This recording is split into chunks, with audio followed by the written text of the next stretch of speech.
Alright guys, welcome back to the channel. So right now I'm in my basement and we bought this house a little over 5 years ago, and when we did that my intent was to do a really nice pantry system down here, and instead of doing that right away I put up some crappy shelves, and here we are 5 years later. I mean, we had a kid, built a workshop, life just kind of happened, and this being kind of low priority, especially being in the basement in the storage room. And that is until right now. So let's go out into the workshop and let's get dusty.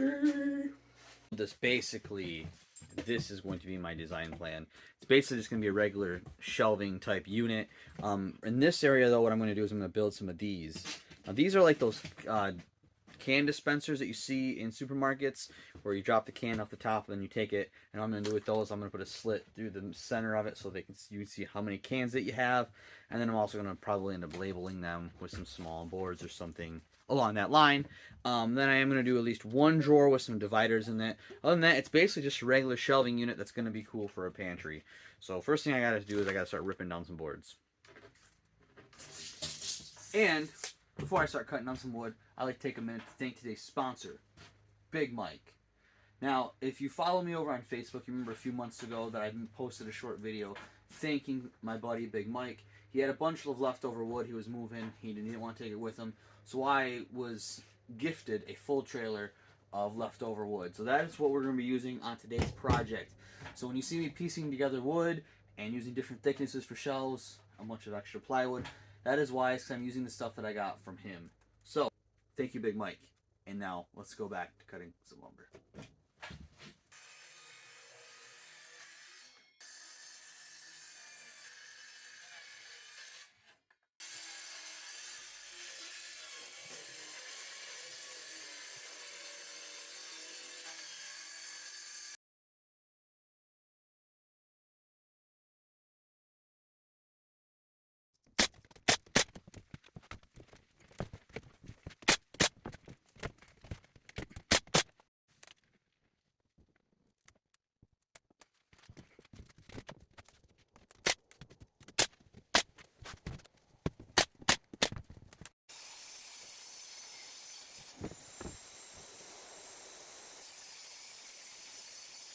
So as you can see by this gap right here, apparently I cut things at 67 instead of 69. So I have a 2-inch gap on a couple shelves. Now I have a couple things that I can do. One, I can just piece it and call it good. Or two, I can take off the sideboard of the carcass, unscrew this, cut 2 inches all the way off, and have the whole thing 2 inches smaller. Again, because it's for me, I don't care if it's 2 inches smaller. So we're gonna just pop that off and do it. Measure twice, cut once. Don't know why I did a 7 instead of a 9. No idea. Ta-da! Just like that, we're fixed.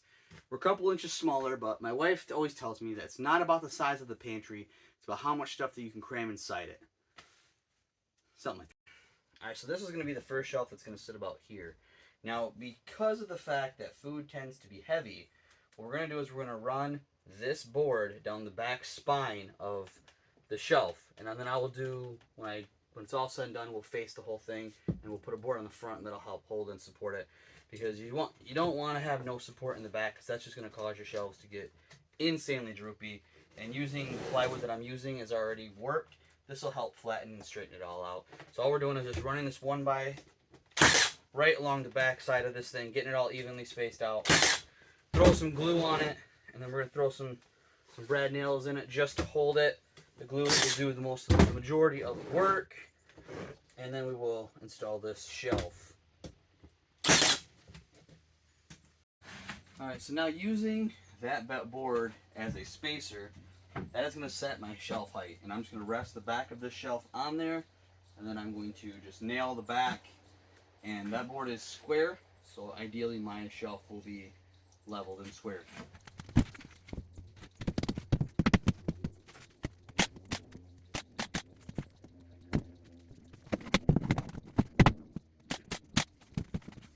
So now to get the shelf to actually sit level, I'm going to use my square, put it in against the side, and rest my shelf up against that.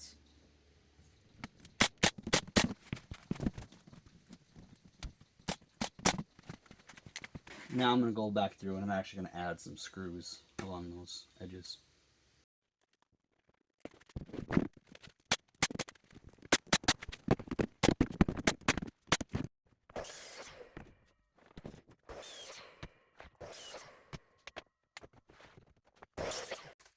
Alright, so I got the carcass area thing, all the shelving unit drying right now. So now we got to move on to the can area that I want to do. So what it is, I cut a bunch of 3 1/8 inch strips of 3/4 inch plywood. And the plan is, I got this little dude right here. I'm going to put a little dude in all of them. We'll spacer out the width of a can and have a face on here. The idea is then they'll roll down and you'll just, and they'll roll down, you'll just grab them out. That's the idea. I should be able to get 6 different kinds across, and it looks like a little stack, probably 10 maybe high. So I'm going to cut some more of these little half circles out of here and start nailing them, doing all that stuff.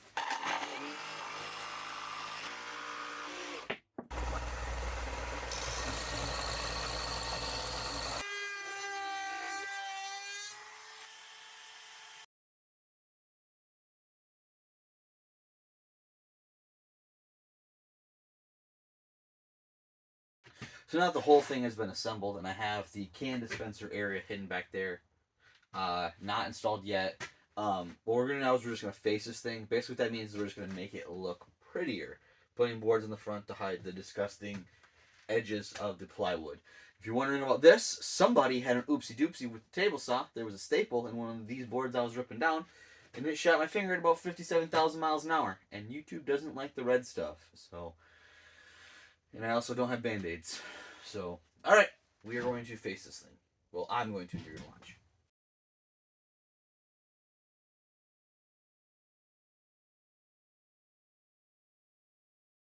Now that the facing is done and it looks halfway decent, I'm going to move on next. I'm going to put a drawer right here. And I wanted to kind of talk about how I set up for my drawer. So if you're doing facing like this and you overlap that facing into your drawer area, keep in mind that you're going to have to put some spacers in to flush that all out for your drawer slides to put on. Now, the way I do is I'm going to measure this opening and then measure my drawer slides and then take away like 1/8 of an inch to give me a little bit of play. So you can do the math, or if you simply wanted to, you can just throw your slides in there, and that gives you your measurement right there. Because you want to make sure that if you're putting drawer slides on, that you take into consideration the thickness of both of your drawer slides.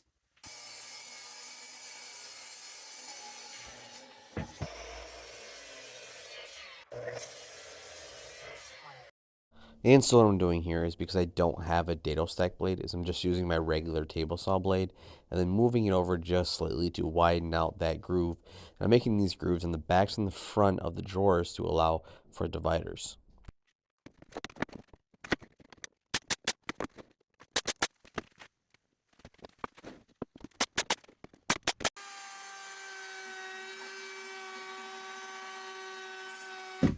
So when it comes to putting on a drawer face, one of the ways that I do it is take the face that I'm going to use, I get it where I want it. You can eyeball this, you can measure it. Because this is, for me, and it's going in my basement, I'm going to eyeball it. Then I just shoot some nails.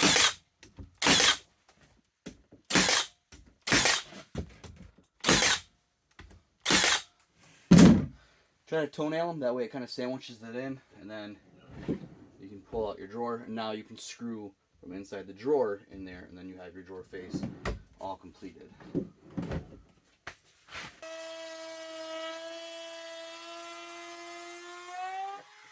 So she is all 100% assembled and sanded and ready for installation. Because like I said earlier, it's going in my basement. I don't care how it looks.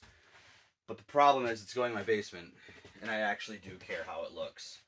So what I did is I went to the store, and I didn't want to spend $50 on a gallon of paint for something that's going in my basement, and I don't care a lot how it looks. What I did is I went over to the mist tinted section. I got a whole gallon of paint for $9. It is a very nice looking salmon color, which will probably not look the greatest in the basement, but it'll make this thing look a lot better, because right now with the weathered wood and then the newer wood, it doesn't look the best. So 1 coat of paint will go a long way on this. So I will do that, and I will see you guys in the basement. Before we head to the basement, I want a quick disclaimer on this color. Because, again, keep in mind, I got this can of paint in the Miss Tin section for $9.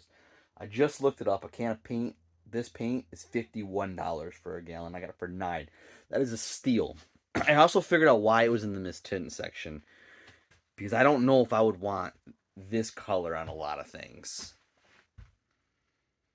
Now, I don't know if the camera's going to do it justice. It reminds me of, like, my grandma's house from, like, the 40s. Like, it's a salmon. It's like a weird salmon. So it was $9. Okay, it's gonna be in my basement. It's gonna be fine. It's at least one color. It's at least one color. It's gonna be fine. It's gonna be fine. I mean, it's gonna be fine.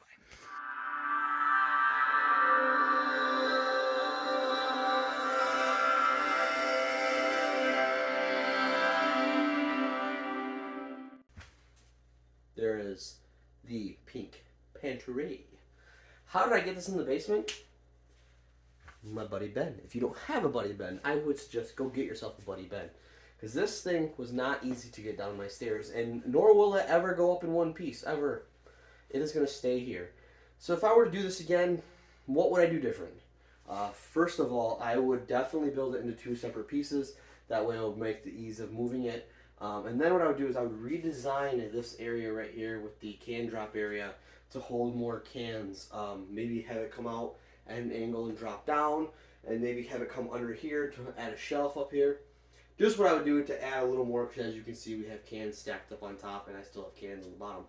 And that leads me to the other thing I would focus more on smaller adjustable shelves, which would allow for more cans and stuff like that. This is a small little setup here. Maybe eventually I'll expand upon this, but for right now, this is a lot better than the crappy shelving units that we had. So, in closing, I want to thank my buddy Big Mike for the materials that he donated to me for this project. And thank you guys for watching. I'll see you guys in the next one.